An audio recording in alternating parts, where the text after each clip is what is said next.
I think business is coming back to art now. With AI and stuff, like it's automating the kind of logistical things, and it's coming back to like an art form, You're like right. authenticity in that. Because if you're authentic, you're going to attract more people like you, which is obviously what you want.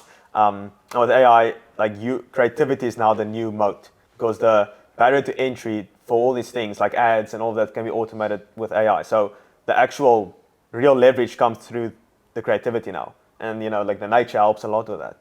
You're absolutely right, and there's something that we speak about a lot in the agency, because we work with e-commerce brands. We spend about $100,000 a day on ads, and we use a lot of AI to now create creative. And we're finding and we're predicting that with AI, like everybody in the industry is going to be able to create incredibly great creative over a period of time. So it's like when everyone can create good creative, what happens? The only thing you've got left is the story, which is the art. So it's the story and it's the brand and it's the message, which is the most important thing. And if that message misaligns with who you are, like Cooked. you're fucked. Because then you have to undo it. When you finally decide that you don't want to do that anymore, when you're like, oh, I should probably stop living a lie, then you have to unravel all the shit, at which point you air yourself out for fabricating something, or you have to try and create a secondary story that somehow shifts you from this person to this. It's so much more powerful also to just operate out of a place of authenticity. It's like you can definitely feel it when you are in a place where you're sort of putting a little bit of a mask on to fit in, or to do this entrepreneurial thing, or to a network here or whatever. But when you are actually just, almost letting authenticity just flow through you, it's almost like you operate on a different level, And also seeing, like, being on calls with our clients as well and experiencing that now also for the first time, it's amazing, bro. And like getting good clients, and but because once again, it's from that authenticity, you're getting, because you're not faking it or whatever. So when they're on there, it's a different type of person, and you just connect so much better. Instantly. And that is what it is, bro. And that's what I love about it. Like, that's what the main reason why we actually started this community is because there was a time, especially in the beginning parts, I think, what is Chris Williams call it, like it's a no man's land, or like the lonely phase or whatever. It's like it's a lonely chapter. It's like you don't want to be friends with the people you are right now, but you also don't have the results to get into a new group or whatever. And so it's like in that phase where like you just don't know what's going on. And it's so important, once again, coming back to curating your inputs. It's like so important to then get in an environment of people that is going through the same shit as you, striving to become their ideal selves. Also in environments where their parents think they're crazy, their friends are all studying, and they just don't fit into that. And then being in a place where they feel they can be authentically themselves is gonna, that's gonna allow them to do the thing more consistently without giving up. Because it all just comes down to, once again, like you just said, just doing the thing consistently, just not giving up. But doing that consistently, there's a lot of things in that, it's like, and that's also what I think, like all this like meditations, affirmation, all this stuff, and I do all those things, but it doesn't help if it doesn't lead to actually taking the action, because that's what it is. It's actually taking the action. So if you enjoy this conversation and you relate with the health and wealth aspect, and both of these are very important when it comes to scaling a business or just as an entrepreneur in general, top link in the description if you want a more personalized approach, to scaling a business or in the health aspect as well. And also in the description is access to our free community where we've got 20 hours of content that you can just consume. 100%. If you enjoy this conversation, share it to a friend. Maybe think about subscribing, put the notifications on. It helps the channel a lot. And by doing so, we can get some more interesting guests like this. So let's get back to the video. I think just on that, I think a massive mistake people make in entrepreneurship, especially when they're in a community, if they're starting a business and they're in some kind of program, for example. People have this innate nature to blow themselves up and make themselves look bigger than they are. It's just in all of us, because there's in every single person on varying degrees, there is some level of insecurity and some level of I need to prove myself to everyone, right? And so in communities, you find people that are like, I'm at 10K a month when they're actually at like 6K, or like I'm at 100K when they're actually at like 40K.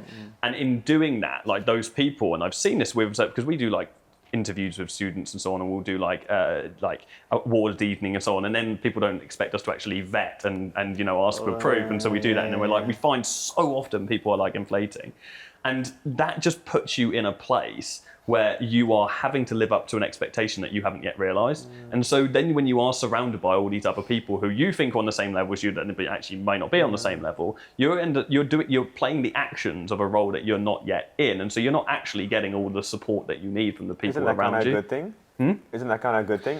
Or, then you have to kind of live up to that.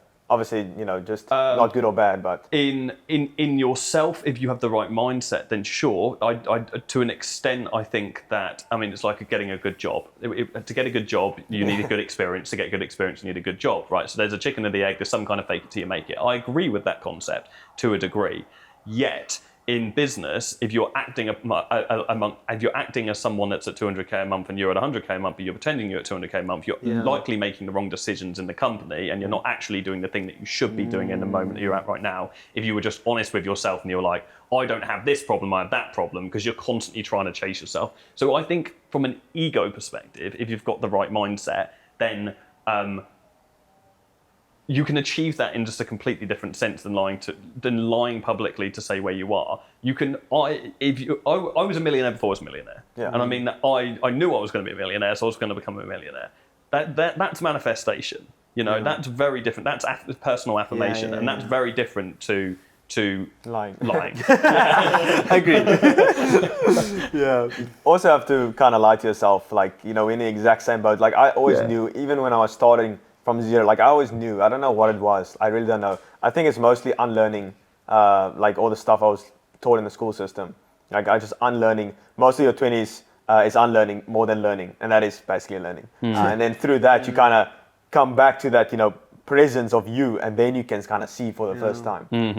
It's those unknown unknowns. That's the dangerous thing. It's like the questions you need to ask yourself that you don't even know about yet. And that's also why, I also believe, the rich get richer and the poor get poor, or whatever. It's I think, and that's a very important, point that Andrew brought up. It's like unlearning things is almost more important than learning it, especially in the beginning, because there's so many things that you told yourself or that you believe in, the certain paradigms that you're operating out of, that other people, just implemented on you and you adopted.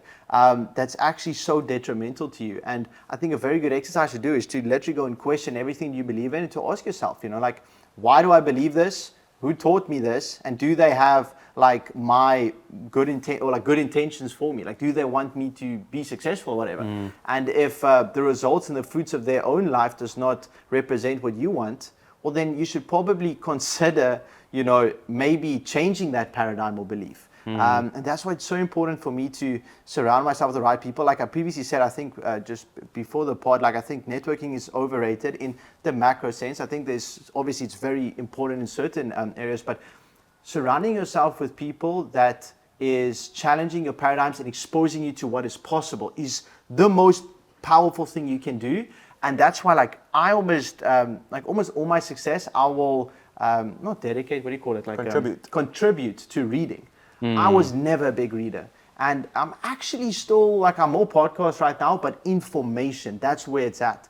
The School of Athens, the brand, all comes from this discourse of different paradigms and philosophies. Socrates, Marcus Aurelius, all these great minds thinking. And when I read Meditations from Marcus Aurelius, that just changed everything for me. Because it's a different paradigm, how he was thinking, how he was describing life to me. I was like, this is sexy, bro. I could use this, And that changed everything for me. I agree with that. I think it's so important. I actually think you lose it at a certain point in business, and you have to realign with that. At least from my experience, I found that I was never a big reader either. And then when I started the company, I started reading loads, and I was addicted. I was like, wow, this is amazing. Then I got really busy in the business, and I stopped reading, and I stopped educating. And then there became a time where I was like, having the conversation with the team, and it was actually just our content team, and they were like, right, cool, what's the content? And I was like, I've got nothing left, guys.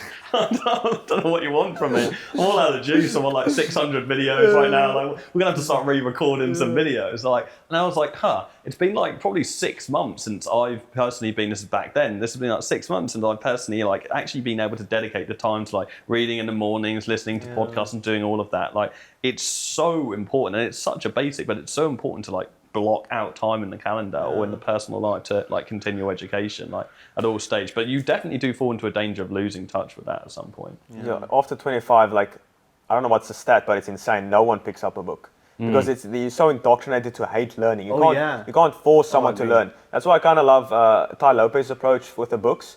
Like he says that he got more people into reading than anyone else because he's got like an incentive behind it. It's like, I've got this Lamborghini. You know what I like more is books. So and this kid came back from school and he told his mom, "Oh, I'm gonna start reading." And the mom's like, "Why?" It's like, "I'm gonna get a Lamborghini." It's like that's if you're gonna get the outcome. Yeah. That's fine. I feel Yeah. like that's fine. Yeah. Yeah, 100%. Yeah, man. Yeah, I think That is a that's- classic ad. Yeah. That's what got me Yeah. started, that ad. Yeah. Oh, really? Yeah, it is, yeah.